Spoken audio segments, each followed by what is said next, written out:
Okay, so this is how I make a dragon when I'm working in the line. This was not my original design. I did not come up with this particular style. I saw it on YouTube, and there's a link in the description taking you to where I learned it. So it's a hat, and what I just made there is the part the kid wears on the head. Round part goes on the head, the long part's their tail, and this is just very basic. When you're doing it for a party, you can make it more elaborate and do all the fancy stuff you want. This part makes the head, the face. You leave about a hand's width there, give or take. Now that's the beard. This part sticks down. Then you make two probably 1-inch bubbles, and you pinch twist them. And what you're making there are the nostrils.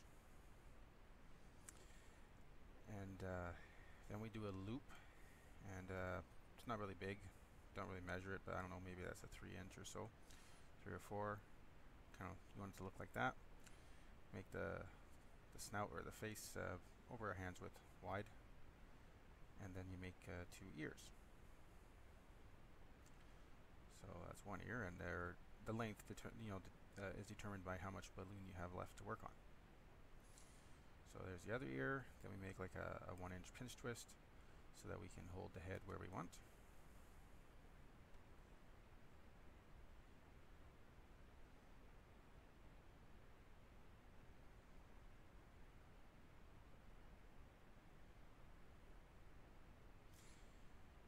And that's pretty much your head, but it's not finished yet, so don't worry.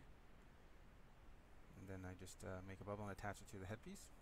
And during this time, I let the kid hold on to it. I always start with something fast and let the kids hold on to it so they don't get bored while they're standing there in line. Now I take a 160. Those first ones are 260s. So you take a 160 and inflate it all the way. Give it a good burp so it's reasonably soft. And you find the midpoint. And from that midpoint, I soften it up a bit and wrap it around the snout.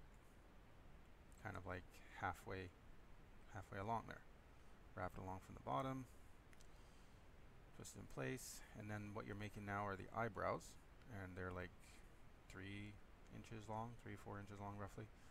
Depending on the size of the face of the balloon, of course. So you wrap them around, and what remains of the 160 are the horns. So I use the fold the horns and give them some shape.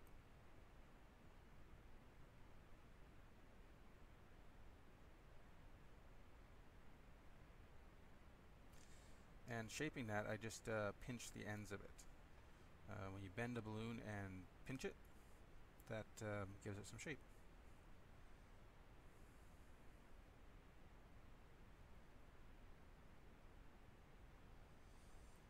Now, even though there's a fair bit to it, it's reasonably fast when you're booting right along, and I still do this inline work.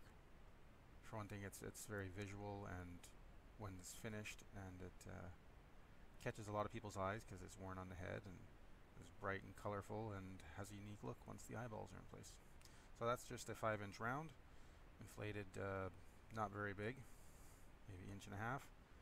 Wrap the tail end around the ears and stick the whole balloon underneath the eyebrows. You don't split the round balloon, you just stick the whole balloon underneath the eyebrows, and it just sits there in place.